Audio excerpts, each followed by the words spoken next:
It is therefore perfectly clear that two bodies were brought to the morgue separately whilst confusion reigned. And it was now that the plotters themselves became confused by the mayhem they had created, because they left J.D. Tibbitt's cadaver in the wrong casket. It should have been switched and gone into the autopsy room in the large expensive casket used in Dallas. I helped put President Kennedy's body in a bronze ceremonial casket on November 22nd, 1963 at Parkland Memorial Hospital. Instead, mortuary technician Paul O'Connor received a coffin so dull and nondescript no one could believe it had been utilized to transport the body of a president. It was a very plain casket, and when I say plain, I mean it was pinkish gray. It had pink and gray on the sides. There was nothing fancy about it as far as being bronze. It wasn't bronze. The autopsy then became a farce the moment it began. While Siebert and O'Neill made their now famous and entirely correct observation that the body seemed to have undergone surgery prior to autopsy mainly in the head area, Commander Humes himself testified that the moment he touched the head, pieces of the skull fell down onto the autopsy table. That is not possible unless surgery was done before post-mortem, and that surgery could only have been performed aboard the aircraft because there was no other time to do it. Humes then found that he had to try to work with Admirals Berkeley, Galloway and Kenny actually touching his elbows, and became increasingly confused and embarrassed himself at his utter failure to find any trace of the bullets which killed the president. Of course, this was hardly surprising, considering the president lay dead in an adjoining room, and that Liggett had removed all the bullets from J.D. Tibbett. As the autopsy proceeded, O'Connor revealed that Berkeley interfered constantly in the procedure, steering Humes away from the torso, where he would have found the holes made by Liddy. And while everyone in the room remained aghast and disturbed by the huge hole in the back of the head and absence of any brain matter, two porters O'Connor had never seen before came in pushing a trolley, which had a sheet on it which hid a small lump. They had told people in the corridor it was a dead newborn baby, but it turned out to be a complete brain, which could only have come from a third cadaver. This was weighed and pickled in formaldehyde before anyone even had a chance to inquire when it had been removed. The most farcical moment of all came when Humes faced Arlen Specter in front of the Warren Commission and found the leading counsel pressing him to say that the wound he found in the back of the head was an entry wound. His incredible answer was that the bullet could only have entered and exited from the rear. Humes actually told the world that the bullet had done a U-turn inside the president's skull. Now that we know the truth, it may seem remarkable that David Lifton got so close, and yet never quite realized that what he had been investigating for 15 years was a body switch. But can we really be surprised?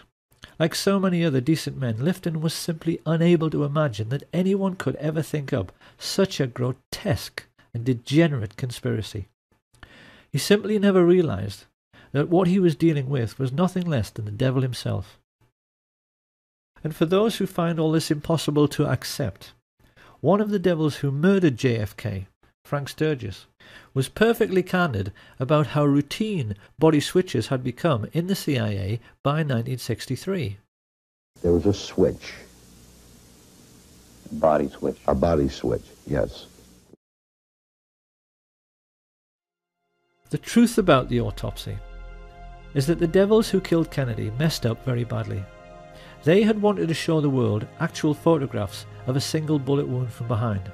As it was, they had to resort to a lot of badly faked photographs, which critics like Robert Groden easily discredited, and silly drawings, which everyone realized did not line up anywhere near the schoolbook depository. With the autopsy over, Mrs. Kennedy and the President's brother were shown the body prepared for burial. Not surprisingly, they were wholly unconvinced by Liggett's attempts to make a Dallas police officer look like the President of the United States.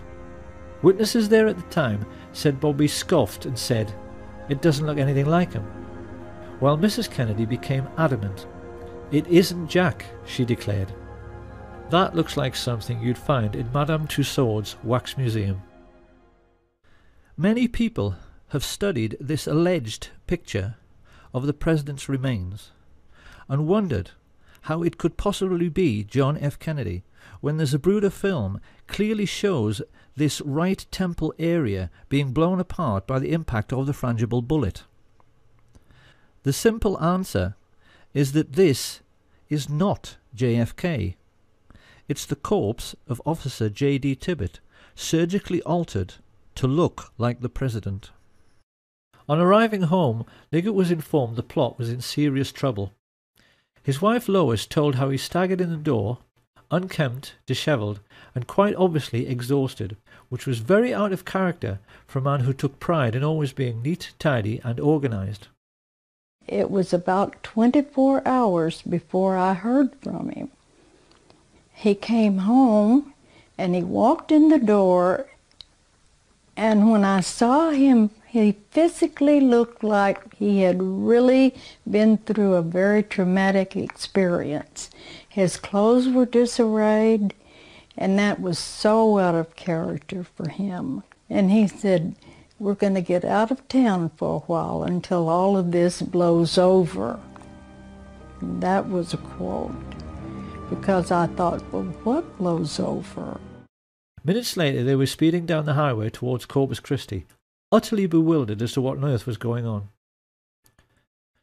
Chain-smoking at the wheel, Liggett was looking increasingly nervous. It wasn't just that his botched reconstruction had failed to convince and would lead to courtroom testimony of bullets doing U-turns inside the president's head.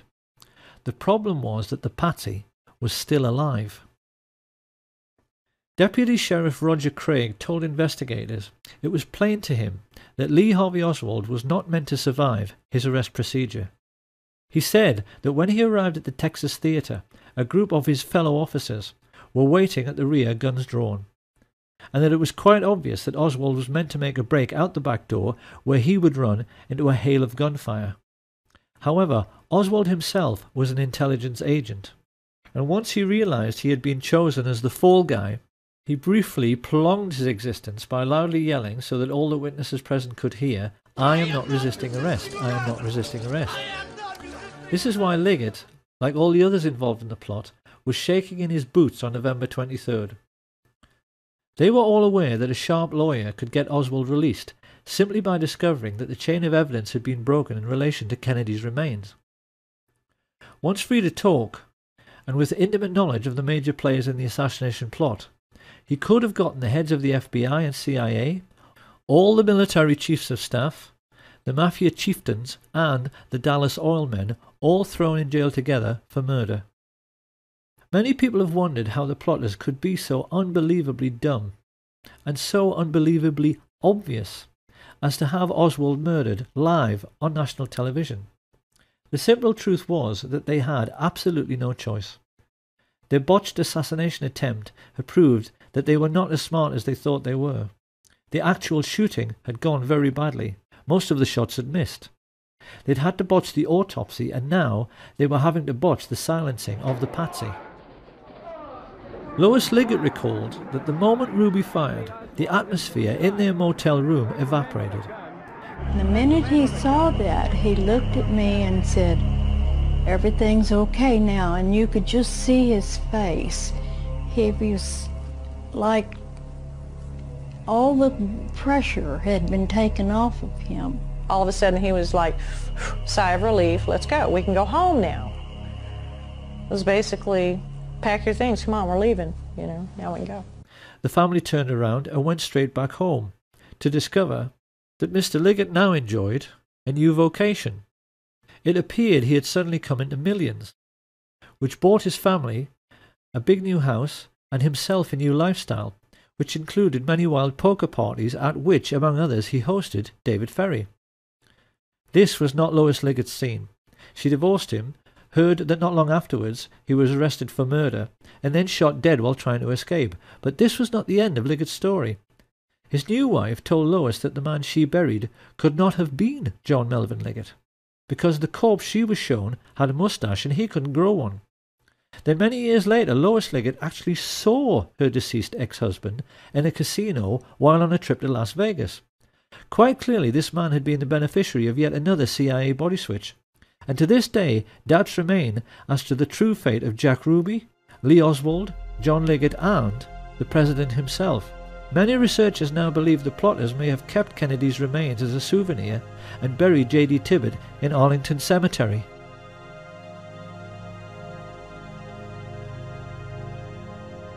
All added together, the pilots, spotters, radio men, mafia assassins, embalmers, physicians, and corrupt agents from the FBI, CIA, and Dallas Police had cost the American Nazis $25 million, approximately $2 billion in today's money.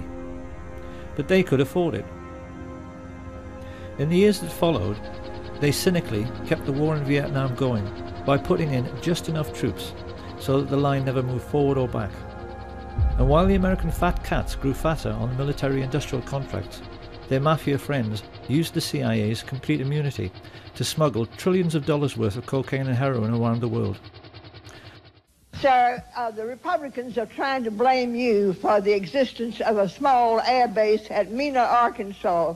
This base was set up by George Bush and Oliver North and the CIA to help the Iran-Contras, and they brought in plane load after plane load of cocaine there for sale in the United States.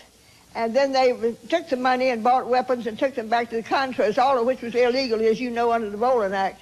But tell me, did they tell you that this had to be in existence because of national security? Well, let me answer the question. No, they didn't tell me anything about it.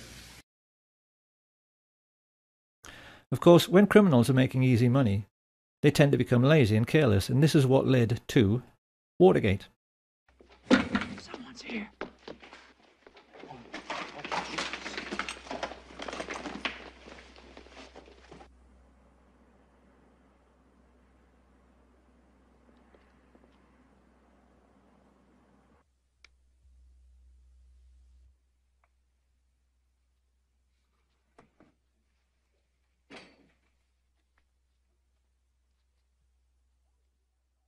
You must hold! Police! Put your hands up!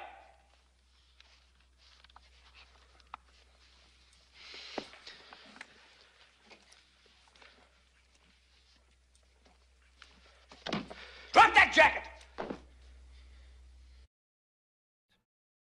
When the two plainclothes police officers switched the lights on in the Watergate building, who should they find hiding there? Frank Sturgis and Bernard Barker, who were working for E. Howard Hunt, exactly the same people who had murdered President Kennedy 9 years earlier. Sturgis even told the San Francisco Chronicle that the true reason for their burglary of the Watergate offices was to retrieve compromising pictures of CIA men in Dealey Plaza, which the Democrats were going to have published. Of course, somebody had to take a fall for conducting such a woefully sloppy operation. And when Howard Hunt found himself in prison for 33 months, he rather turned against his old friends for making him into the patsy on this occasion. He began sending messages to President Richard Nixon that he might just tell all he knew about what really happened in Dallas on November 22, 1963. And one of Nixon's presidential aides, Dean Birch, recalls that when he heard about this, George Bush broke out all over in assholes and shit himself to death. It was this situation which led directly to what journalists now refer to as the Watergate murder, the crash of Flight 553.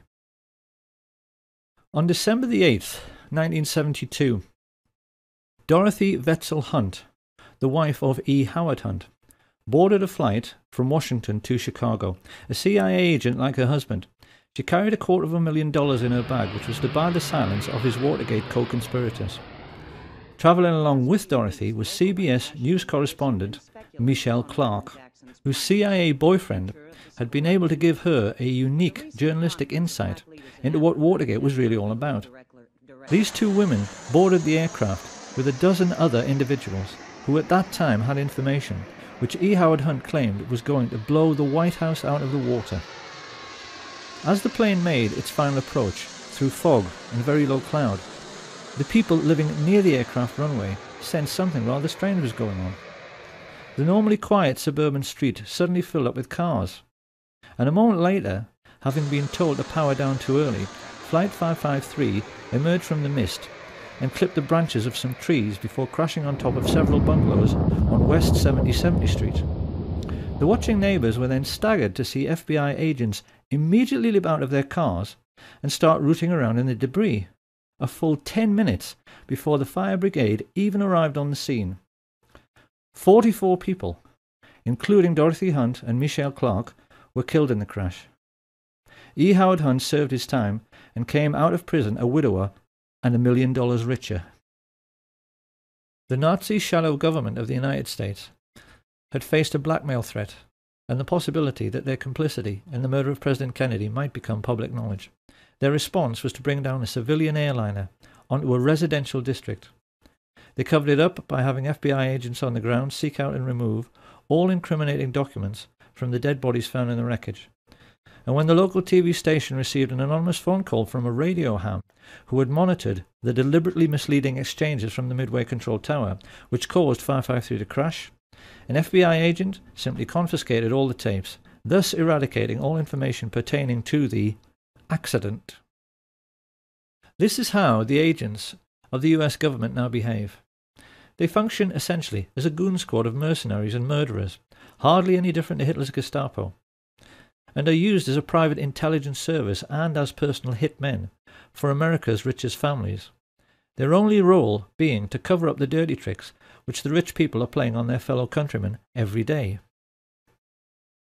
Along with threats and murder, the most important weapon used by this private army of footpads in this ongoing cover-up is disinformation. And it's here that we can now address a question which will probably be bothering the huge numbers of people who have taken an interest in the Kennedy assassination and in the many documentaries produced by assassination researchers over the years. What happened to Badgeman? The answer is very simple. He never existed. He was simply a phantom, created by the CIA's disinformation machine to lay down a trail which led nowhere. So now another question appears. If this is so, why have so many people spent a quarter of a century trying to discover his identity? By examining this question, it is now possible to reveal the extraordinary lengths America's rulers have gone to in order to hide the truth about the Kennedy assassination. America's oligarchs grossly underestimated the courage and skill of those who tried to uncover the truth about the Kennedy killing, none more so than the brilliant and tenacious Mark Lane. By the mid-1960s, his film Rush to Judgment had left the country in no doubt that they had been multiple gunmen acting together in some sort of conspiracy. Once he had proved this beyond any doubt, the only question remaining was, how big was the conspiracy? So it came as no surprise when polls started showing that 9 out of 10 Americans believed it had to be the CIA. This internal memorandum reveals just how nervous the agency was about this development. It spells out in no uncertain terms the concern spreading in the corridors of power, and the urgent need to rectify this situation through the use of assets in the media. This great image problem led America's Nazis into initiating Operation Mockingbird, an ongoing policy of using the colossal wealth they were now amassing from drugs and weapons sales to buy up as many TV and film companies, newspapers, and local and national radio stations as they could lay their hands on, to the point where by the 1970s they were proudly boasting that everyone of any significance in the media is CIA. Do you have any people being paid by the CIA who are contributing to a major circulation American journal? We do have people who submit pieces to American journals. Do you have any people paid by the CIA who are working for television networks? This, I think, gets into the kind of getting into the details, Mr. Chairman, that I'd like to get into in executive session. Virtually every well-known journalist, newspaper editor, and television presenter became a secret CIA agent, as did many entertainers and film stars. The question now was how best to use trusted public figures like Walter Cronkite. And this was how the first investigative documentaries about the Kennedy assassination came to be made. It will come as a terrific shock to those who have sought truth and solace in these many films, feature articles, and TV specials, to learn that every last one of them, including Oliver Stone's JFK, was actually produced by the CIA.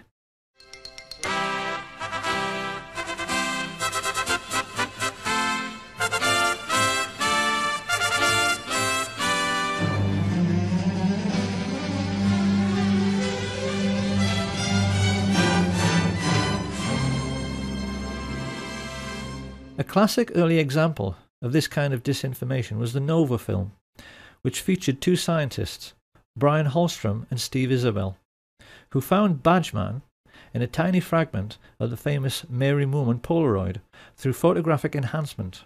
But when investigators took the trouble to actually measure the size of these three figures, it became obvious that they were so tiny they were too small to even be children. Using the scale provided by Abraham Zapruder over on the right, it's clear that these alleged people are so lacking in stature they wouldn't actually have been able to look over the stockade fence. The truth is that they never existed. And so the question now is, who were Holstrom and Isabel?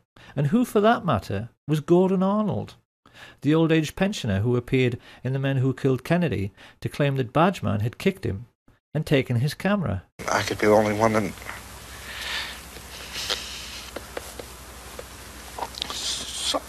saw the man. The answer is that they were all professional actors, because this is how the devil operates. Devils mix lies with truth in order to make the lies sound more plausible. And it seems that the idea for using actors in this way might very likely have come from E. Howard Hunt himself. After Hunt's deathbed confession, in which he admitted the involvement of the CIA, his son, St. John Hunt, posted many revealing statements about what kind of character his father was. It's quite well known that E. Howard Hunt wrote spy novels and screenplays. And when he was discussing this, St. John Hunt maintained his father tried to live his life as if every day was another exciting scene from a movie, to the total exclusion of his own family. The way St. John Hunt put it was, he would never cut carrots or go shopping with us or anything like that. James Bond doesn't have a family. Historians are well aware that the CIA studies everything which is impressive, and it now seems very plain that they were greatly influenced by the brilliance of the Levinson and Link Columbo series, particularly one episode, Murder, Smoke and Shadows, in which the killer, who is a ruthless young movie director, tries to confuse and mislead Columbo through his powers of creating illusion, only to have the tables turned when this is done back to him, because the whole point of that episode is that the audience never know who is and who isn't supposed to be an actor. The Men Who Killed Kennedy series was laid out in the same way.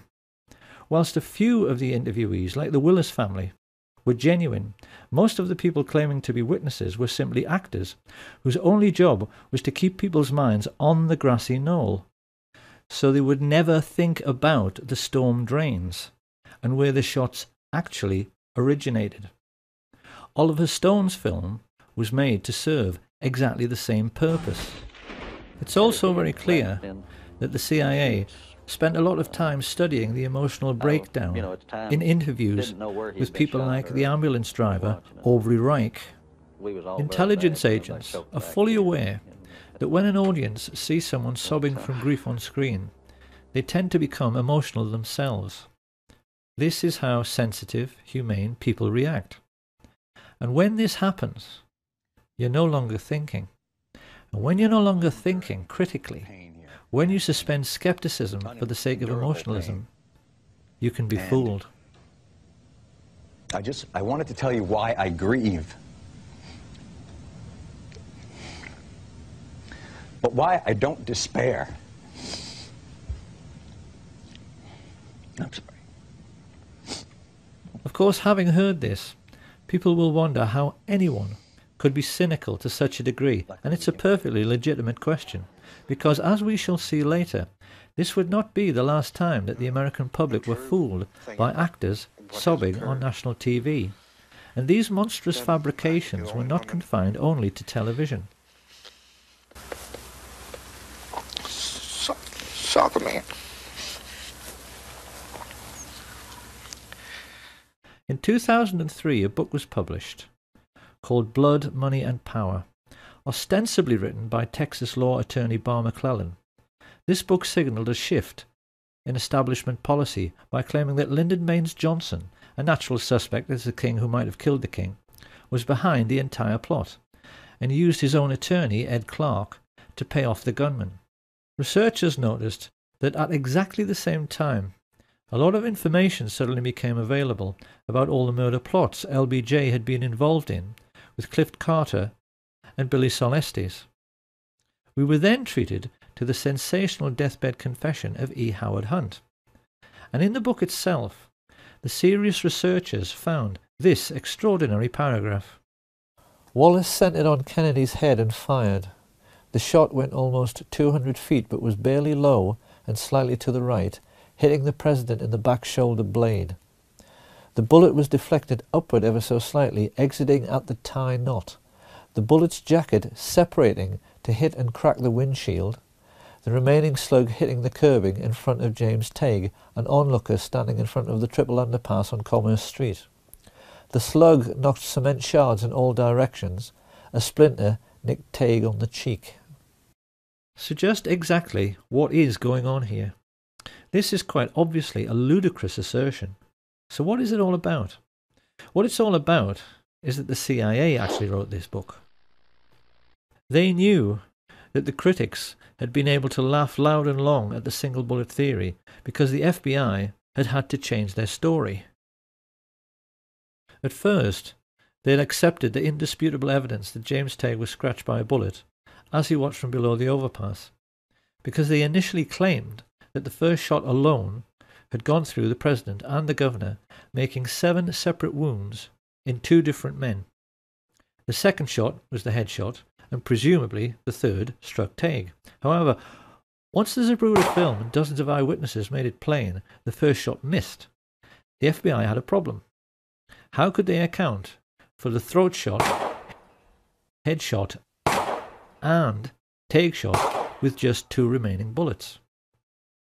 This utterly ridiculous paragraph was a lame attempt after 40 years to come up with an answer, and the lengths the CIA went to get people to believe it were contrived to say the least. It's first of all the simplest matter to refute this version of events by asking how the CIA could possibly know this is how it happened. The bullets splitting apart in mid-air? Are they saying they had Dealey Plaza rigged with fast-motion cameras, which allowed them to replay the flight of every bullet in slow motion? If so, we'd all love to see those pictures.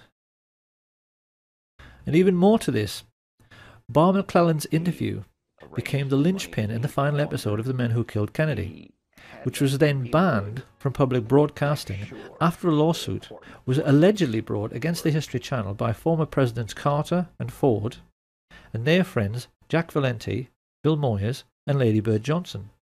Of course, this was just more disinformation.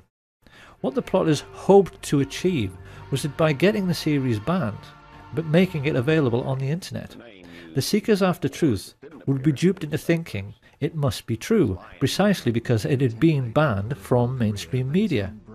It's a double bluff. It is quite possible, after all of this ludicrous skullduggery, that even the CIA themselves couldn't remember what purpose it was all supposed to serve.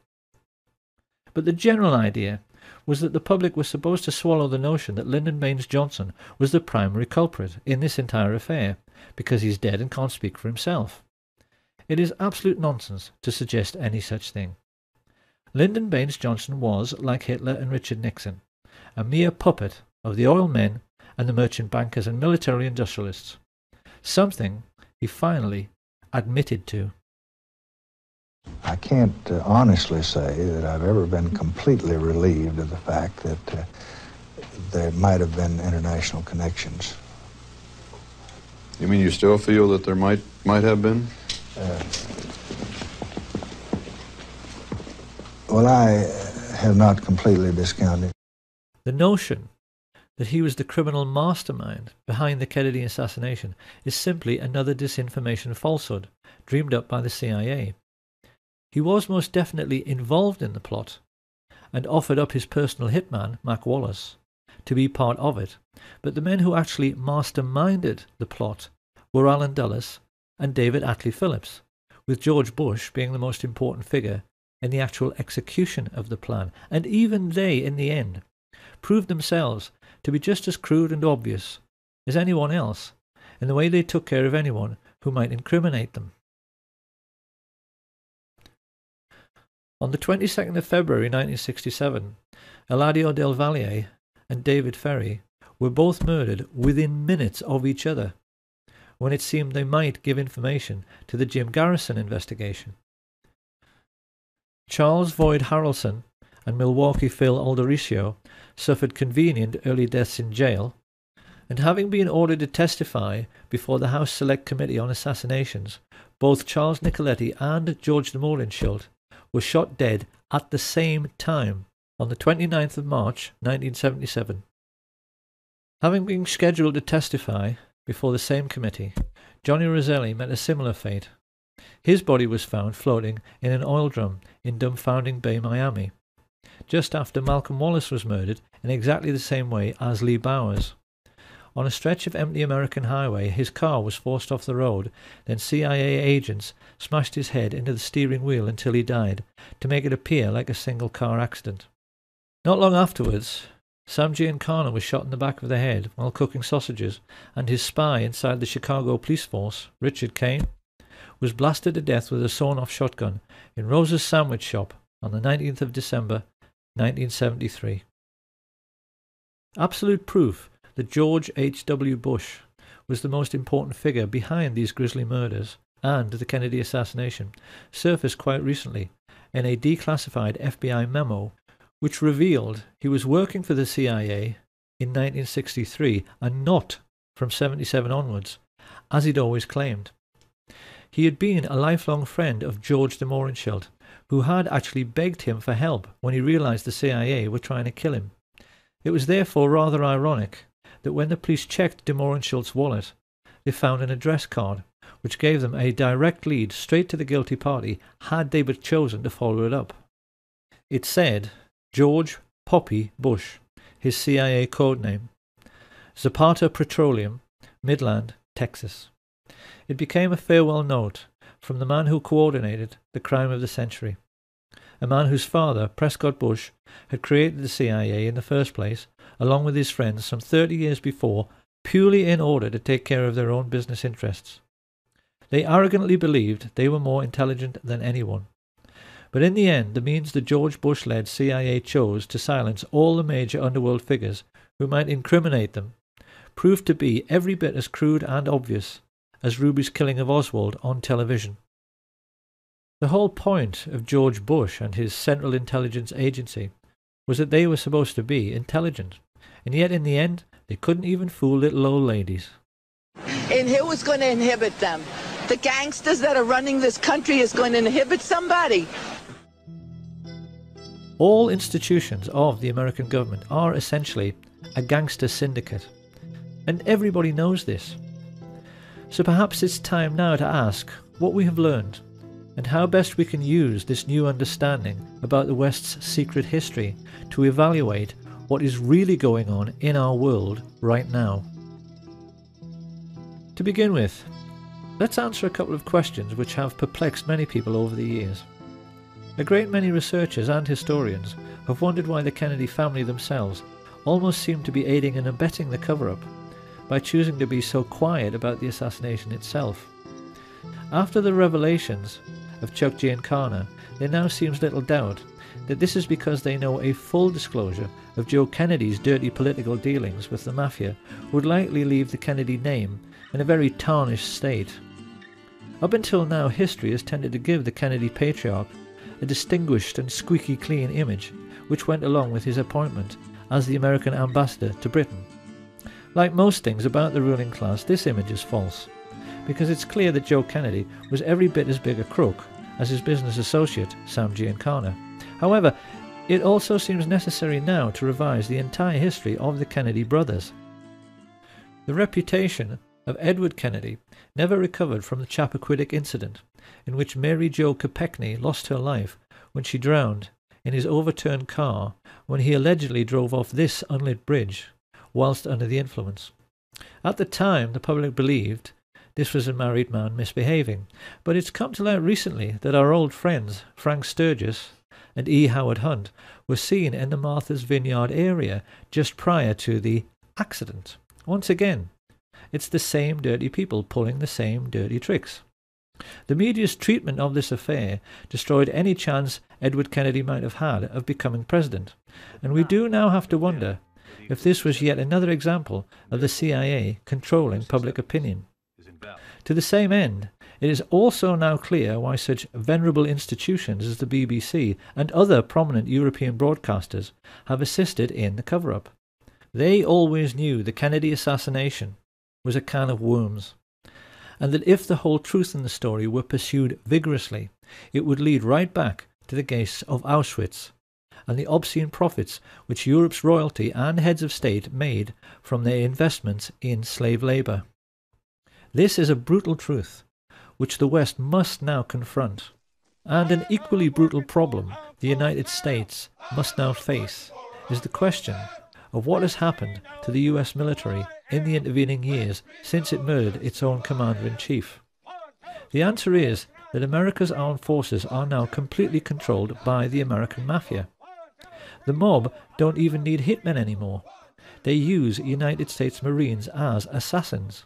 They are, as Sam Giancana said, one organization who keep a low profile while they control the world as a business. And in an effort to prove this is so, in 1998, Pastor Rick Strawcutter videotaped a quite remarkable interview with Kay Pollard Griggs, formerly the wife of Colonel George Griggs, who for many years was the head of NATO. He was also an alcoholic of that well-known kind who are shy and unable to communicate when they are sober, but who then cannot stop talking once they have a drink. During the course of a stormy marriage, punctuated by periods of domestic violence, which cost Kay Griggs many black eyes and broken bones, she learned that her husband had been turned into a brutal psychopath as a consequence of his military training, which included induction into what is known as the Pink Triangle, the Cherry Marines. Over the years, far too much has been written about Lee Harvey Oswald. But what is remarkable is that few historians were ever aware that, like most Marines who worked in intelligence, he was homosexually recruited and was part of the same-sex club which included Jack Ruby, George Senator, and David Ferrie. Kay Griggs explains that these selection procedures came into the US military when the cream of the death's head sporting Nazi top brass joined the American ranks at the war's end. Ever since then, the Greek and Spartan traditions which Hitler so admired, and which were integral to the German army, have found their way into American military culture and are now manifest in the way that the old skull and bones procedure for identifying and, most importantly, controlling rising stars is now used to select the top brass of the future. In a nutshell, boy soldiers who want to rise in the ranks can only do so by doing favors for the older men. So George Bush, I mean, all these people rise up to the ranks, the same club. Right. No wonder, you know, I saw a little TV clip one time where a reporter was asking George Bush and others about the Order of the Skull and Bones. You were both in Skull and Bones, the secret society. It's so secret we can't talk about it. What does that mean for America? I mean, if this really got out, that these guys are all inducted because they've got some kind of homosexual thing on them. Indoctrination. I mean, or induction. They have to do that. Yeah. They do that. Yeah. In Even a if coffin.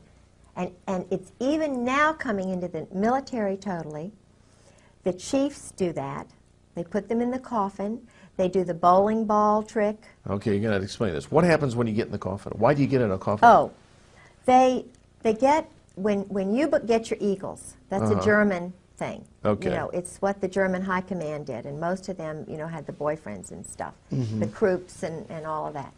It is a German thing that they say goes back to Greece, and it's all the male Marine-looking men that they do it with. See? So now the chiefs have to do that. What they do is they get, George said it's like a zoo. They get everybody really drunk, and they sometimes call it dining in. Shellback is another time that they do it. Not everybody does it, but the ones who do it, if they're young, they get right up to the top. It's a Okay, well, what actually do they do? They've got a coffin. They get inside anal this. sex. Oh, that they do. They put them in the coffin and they do things. This is how military recruits are now controlled. And the mafia military exert a similar hold over all career politicians. At some time on the way up, they are manoeuvred into a compromising position, usually through the use of two-way mirrors in a brothel. And once the mafia military have got something on them, the career politicians, judges, senior police officers and media moguls face a stark choice. Either take your payoff, which is usually worth millions of dollars, or go to jail for life for your misdemeanor. It is with these kinds of tactics, first used by Sam Giancana in the 1930s, that what are now known as the 5 mafia families of the New York metropolitan area, the Genovese, Gambino, Lucchese, Colombo and the Bonanno, control all politics in the United States, and through their business arrangements with the 5-star generals and CIA, control all cocaine and heroin trafficking throughout the entire world. After the dust had settled on the Kennedy assassination, Sam Giancana explained to his younger brother that the mob and the CIA had taken care of JFK together because they were essentially two sides of the same coin. In the last 50 years, that relationship between these two secret societies has become even closer, to the point where they are now indistinguishable. The people who live in the third world are so well aware of what is really going on, they have come to call the CIA the cocaine importing agency. The World Wide Web now abounds with proof to back this up. And although many people were skeptical at first about Kay Griggs, in recent times her most sensational claims have been fully endorsed by the FBI chief Ted Gunderson, who gave several interviews in support. This cult was involved in distributing drugs up and down the East Coast, drugs that were being flown in from Southeast Asia in military and planes. The operation was by the certain Army personnel and also CIA. She told me that there were generals involved in the drug operation. There were police officers and at least 2 attorneys in the Fayetteville, North Carolina area. The path that this led me down is mind-boggling. Over the last 23, 24 years, I have developed so much information about the situation as it exists in our great country and gone public with it as much as possible, and yet I am being ignored. What is basically happening is that the United States military use Air Force bases in Europe to connect with the third world, particularly Pakistan and Afghanistan, where the poppy fields are cultivated. This is the real reason for the conflict in Afghanistan.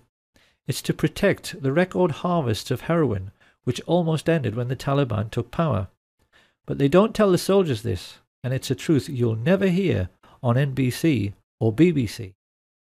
Having brought the refined cocaine and heroin into Europe and the United States, it is then passed on to the mafia for sale at street level, sometimes by police officers in uniform.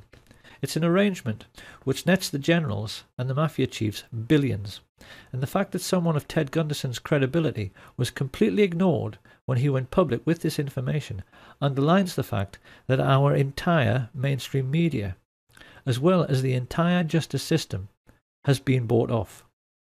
So the question must now be asked: if this shadow government of the world's only superstate can get away with the murder of a president and through their wealth be in total control of the United States military, media, and the justice system, what else might they be getting away with? Could it possibly be that the serious researchers have been right all along? And remembering what happened to Flight 553, that 9/11 truly was one huge confidence trick?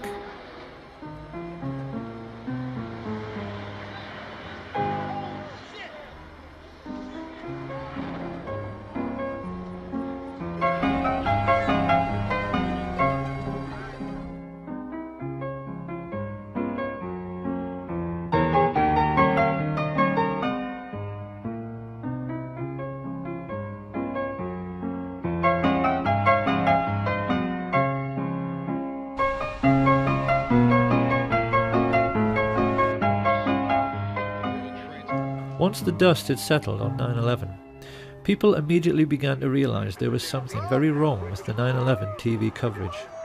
First along came Dylan Avery with his amazing film Loose Change. He proved conclusively that the official report was nonsense because aircraft fuel does not burn at even half the temperature required to melt steel, and that the towers defied the laws of physics by collapsing with perfect uniformity at free fall speed. Buildings in Germany which were bombed over and over again didn't collapse with perfect uniformity down to ground level. Avery also pointed out that in Kennedy's time, his chiefs of staff drafted plans to kill innocent people and commit acts of terrorism in the United States in order to whip up support for a war with Cuba.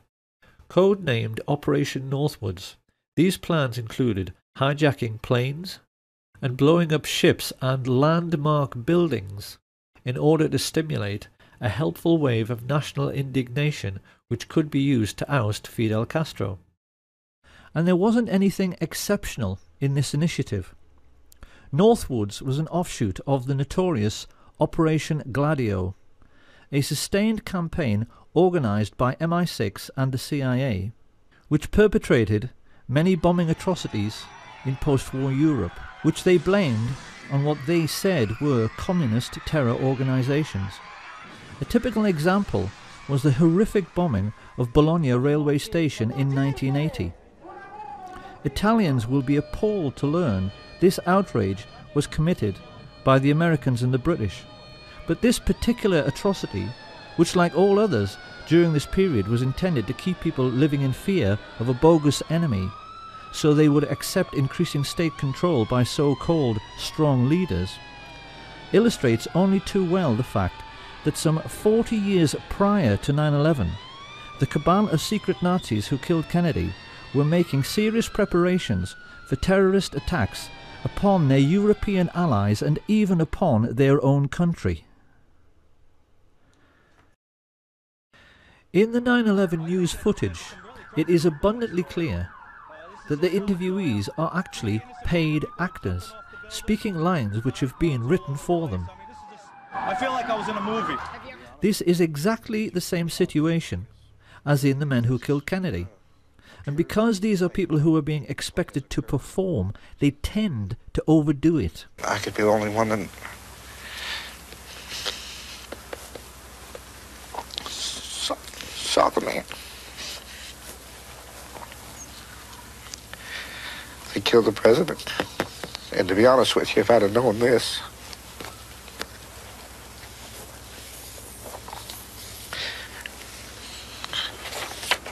I wouldn't have given any interview.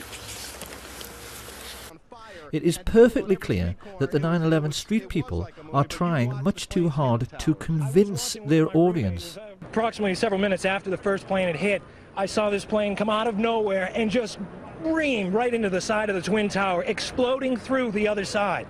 And then I witnessed both towers collapse, one first and then the second, mostly due to structural failure because the fire was just too intense. 9/11 was in reality just another CIA special effects movie production. And it really has become the Kennedy assassination's long-lost twin, because witnesses who know the truth of what really happened are all being murdered. This didn't stop some people from immediately pointing out that the London Tube bombings were a hoax. The alleged terrorists couldn't have ridden into London on a train which was cancelled. And seasoned researchers are now becoming quite surprised at how sloppy and obvious these alleged terrorist acts are becoming.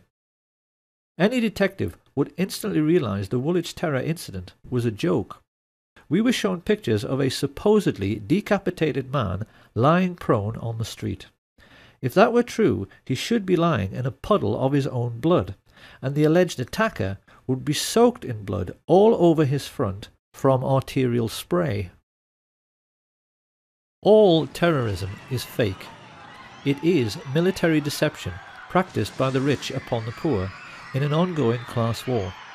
And the most important weapon at their disposal in this class war are television presenters. The BBC has actually become the Ministry of Truth from Orwell's 1984.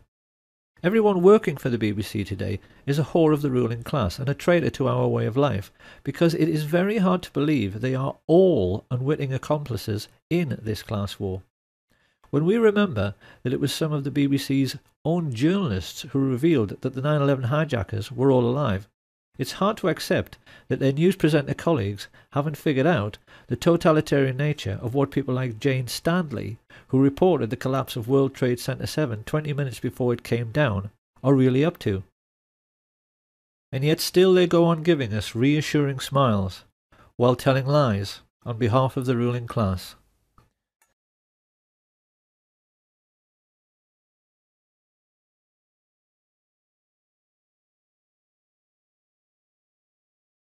Which was very out of character for a man who took pride in always being neat, tidy, and organized. It was about 24 hours before I heard from him. He came home and he walked in the door, and when I saw him, he physically looked like he had really been through a very traumatic experience. His clothes were disarrayed, and that was so out of character for him. And he said, "We're going to get out of town for a while until all of this blows over."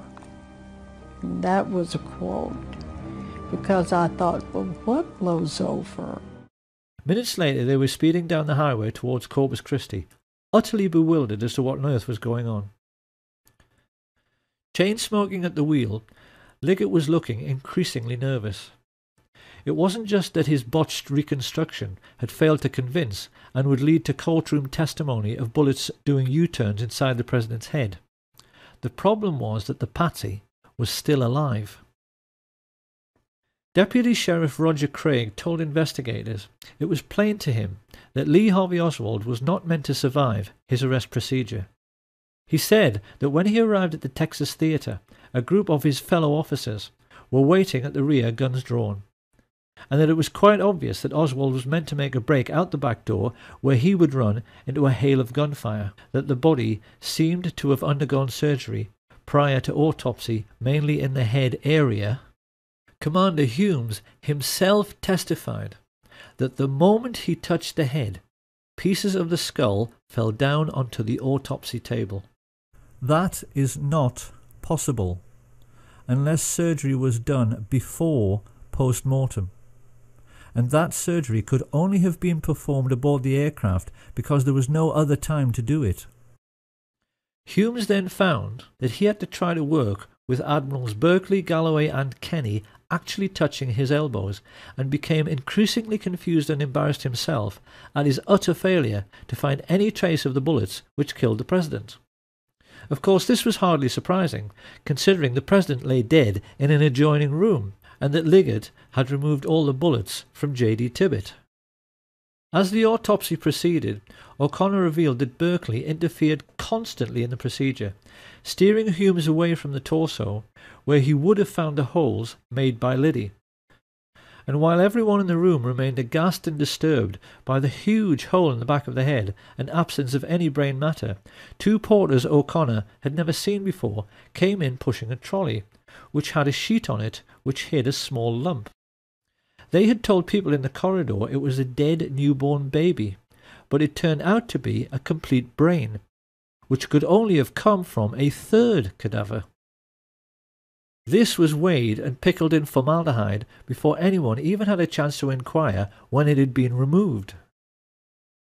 The most farcical moment of all came when Humes faced Arlen Specter in front of the Warren Commission and found the leading counsel pressing him to say that the wound he found in the back of the head was an entry wound. His incredible answer was that the bullet could only have entered and exited from the rear.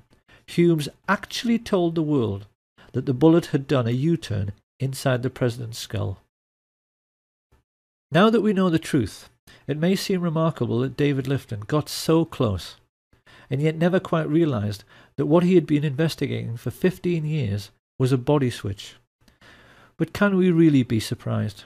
Like so many other decent men, Lifton was simply unable to imagine that anyone could ever think up such a grotesque and degenerate conspiracy. He simply never realized that what he was dealing with was nothing less than the devil himself. And for those who find all this impossible to accept, one of the devils who murdered JFK, Frank Sturgis, was perfectly candid about how routine body switches had become in the CIA by 1963. There was a switch. A body switch. A body switch, yes. The truth about the autopsy is that the devils who killed Kennedy messed up very badly. They had wanted to show the world actual photographs of a single bullet wound from behind.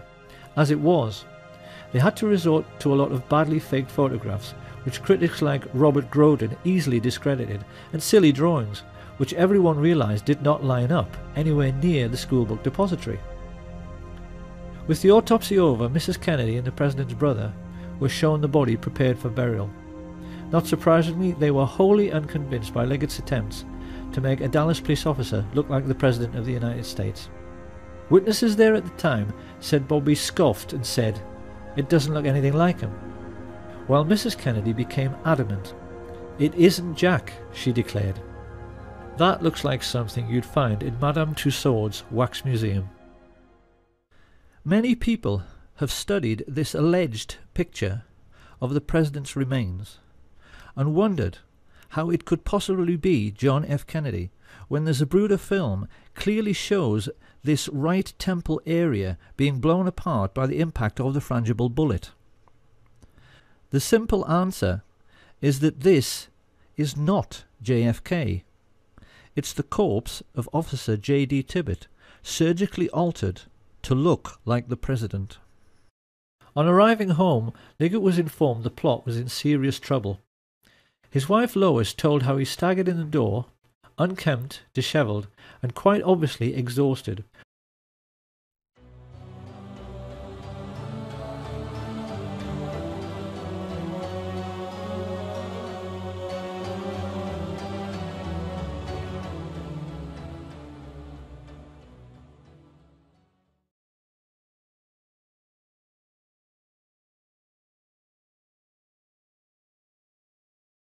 It is therefore perfectly clear that two bodies were brought to the morgue separately whilst confusion reigned. And it was now that the plotters themselves became confused by the mayhem they had created, because they left J.D. Tibbet's cadaver in the wrong casket. It should have been switched and gone into the autopsy room in the large expensive casket used in Dallas. I helped put President Kennedy's body in a bronze ceremonial casket on November 22nd, 1963 at Parkland Memorial Hospital.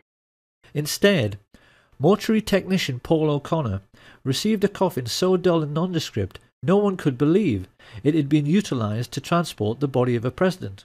It was a very plain casket, and when I say plain, I mean it was pinkish gray. It had pink and gray on the sides. There was nothing fancy about it as far as being bronze. It wasn't bronze. The autopsy then became a farce the moment it began. While Siebert and O'Neill made their now famous and entirely correct observation